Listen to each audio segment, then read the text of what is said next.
Well, I'm delighted today to be joined by Tamara Enthoven, who is one of our music scholars at Queen Mary.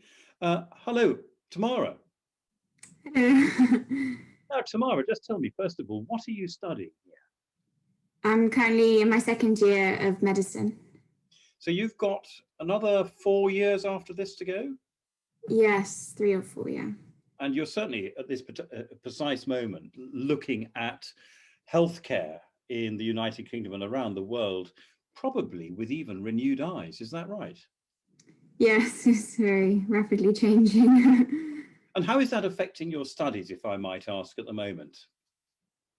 Yeah, so at the moment, everything's online. We've gone from having placements last year to online GP, which is very different, and online psychiatry placements.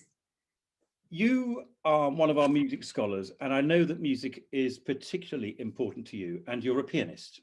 So Yes. when did music begin for you, and how did it begin? So I started taking piano lessons when I was about 6. I think I just wanted to learn to play the piano. And I moved countries when I was 7. I lived in Germany for 8 years.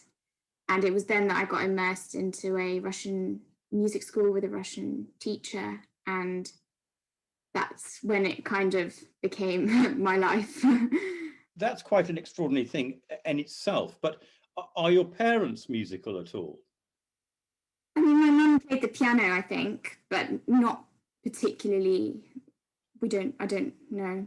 No. So this was your driving influence to take up music? Yeah, I did actually ask her why, like, who was the person who wanted to play the piano, but apparently it was me who wanted to have piano lessons. And my mum had said, "Oh, why didn't you wait another year till you're like 7?" And well, I was adamant. No, that can often be the case, can't it? And I think particularly with young people, you know, it's a world that you want to enter, and parents not always realizing quite the depth of feeling that that can bring. So tell me, you were living in Germany and you went to a Russian music school. Tell us a bit about that. Yeah, well, so it was sort of by accident, to be honest, because I joined an international school where there were obviously piano teachers as part of that, but they had all been booked up. But then they recommended, "Oh, why don't you try this music school?" So there were a group of, I think it was 8 Russian teachers who, yeah, basically ran the music school, and you had to. It was a very interesting experience and one that I haven't really had since, because you had to have 2 programs twice a year. So every 6 months, you had basically 4 or 5 new pieces.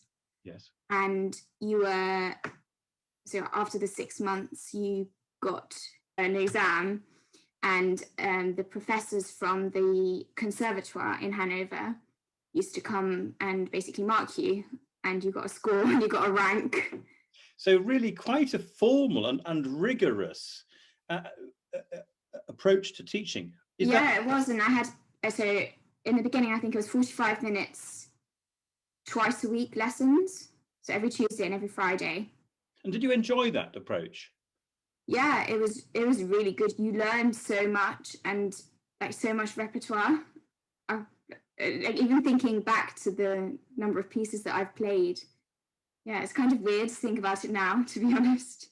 So now, just for many people, because I think we all know that a young person, when they're practicing a musical instrument, the piano and any musical instrument is extremely demanding to play and requires a lot of practice. But how much practice did you have to put in on a daily basis to meet that sort of criteria? Yeah, good question. In the beginning, I think so. When I was like 6 or 7, I used to practice so every day, literally every single day, and didn't miss a day. Of 10 minutes in the beginning, and then obviously had to increase that as the lessons went and pieces get harder. And in the end, I used to practice for an hour every day before school. And do you think that's affected the way in which you've seen study, the actual academic study, throughout the rest of your life in other ways? Has it influenced that?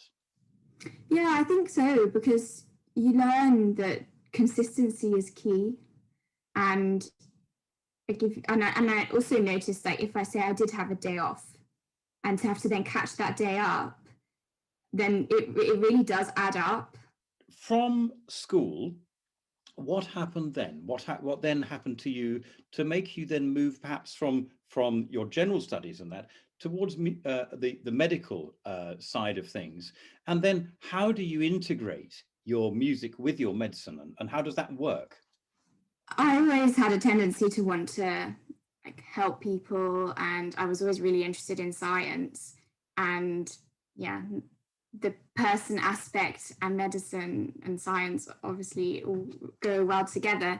But music, I think, also plays also plays a big role in it, especially like now.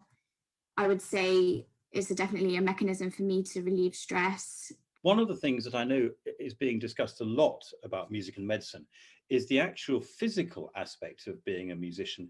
The dexterity, the hand dexterity can be extremely useful, particularly if you're going into medicine and particularly if you're going into operating, because a steady hand and that sort of skill, do you find that yourself? I haven't really had that much experience yet because we're not on placements and stuff.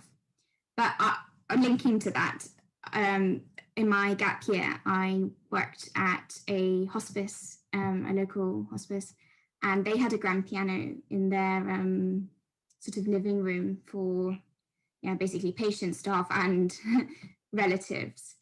And I played there a few times, and I just noticed as well how much of a difference it made to everyone. Just by a few minutes of sitting at the piano and everyone hearing music, you could just notice the tranquility, and it affects everyone, I think. And I think it's also important to realize in these times that you can bring people together through that.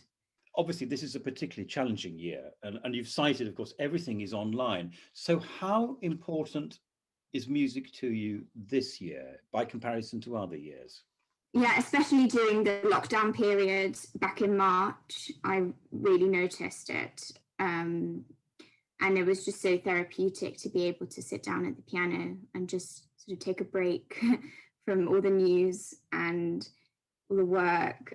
Has there been in your life any particular musical experience, any musical event, either for you personally playing or a performance that you attended that made an impact that you say, well, I just always remember that for the rest of my life?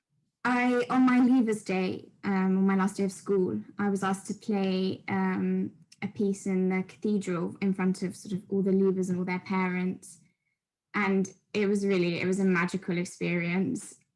It was stressful because there were a lot of people in there, but the whole acoustics, the piano, just the whole vibe and feel of it, it was really amazing. And yeah, I don't think I'll ever forget that. And I'm going to mention it a bit later on, because that piece is obviously quite significant. Important to you. It requires a lot of courage, because you just refer to it was a nerve-wracking experience, but obviously one that had a huge and profound impact on you. But it does require courage to play in public, and particularly in a cathedral setting. Can you just give us a little insight into the nerves that you might have felt and the sort of how you dealt with the nerve strain at the time? Yeah, I mean, so I think the key, to be honest, is in preparation. So I tried out the piano before, like I'd always done as much as I could when I used to perform twice a year. I used to do lots of visualizing. So before playing, particularly, so for example, for my diploma, I had to play for, I think it was 40 minutes. Oh, another thing I've forgotten to mention is that these pieces, they were all played off by heart. So totally without any pages, any music. So it was all from my memory. And that's also very different. But do you think that might be something that also helps you how to manage nerve strain in a very taxing job, obviously, of medicine? Yeah, I think it definitely set me up for life. The stress, to how to learn to cope with it and to not let it affect your performance, because it is all in the mind. Now, obviously, music is important to you. You're going into medicine. How do you imagine at this particular point? You're only in your second year at studying medicine, but how do you imagine music is going to impact on your life, and how do you want to continue music making, and if so, how? Yeah, so I'm not planning to give it up at all. I'm actually sort of working towards my second diploma. So I have a program that I'm preparing, and I'm hoping to be able to do it maybe this summer or the summer afterwards. I'm not putting too much pressure on myself, but I'm just aiming to do that. You've chosen 3 pieces of music for us. Would you like to tell us about them?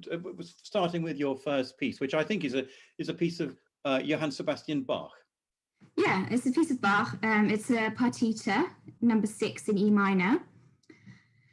I really like Bach. I find that it's really a really nice way to warm up because it's very intricate. And yeah, so back in the day when I had to do the programs at the Russian school, we had to do a piece of Bach every single 6 months, and they would be very strict about the way you play Bach, wouldn't they? Very taxing. It's so many different voices. You have to learn every single voice separately, and then putting them together. It really messed with your mind, but it was really, yeah, really, really good. And obviously there is something about Bach's music and the way in which it's constructed, which has a sort of scientific quality to it, doesn't it? The way in which it's all put together. Does that appeal to you particularly? Yes, definitely. And this particular partita as well was also was different to some of the pieces that I'd played previously. It was very virtuosic, and the arpeggios were, really flourishing. And then you've chosen your second piece is a composer I know that you have a great affinity and a great love for. Tell us a little bit about that. Yeah, so my second piece is the Chopin Ballade, number 3. I adore Chopin. It's one of my favorite composers. I think I'd happily just play Chopin, but I'm not allowed, sadly. Yeah, it's such a lovely piece. It's such a simple melody to start with, and it just develops and turns into a minor key. And I like the way it ends quite optimistically, which sort of ties in with I'm quite a positive person. I like to see the bright things in life. So yeah, I like the fact that it ends nicely. Particularly helpful at this moment in time. And then Cheminade. Tell us a little bit about Cheminade. Yeah, so that was the piece that I played in the cathedral. And so there aren't actually that many female composers. So I also like the fact that I like to play some female composers as well, showcase some of their music. On which particular piece by Cheminade is this one that you've chosen? So it's Concert Etude number 2, called In Autumn. Well, we're looking forward to hearing all of those. Tamara, thank you so much for talking with us. Very nice to talk with you, and good luck with all your studies in medicine and in music, of course.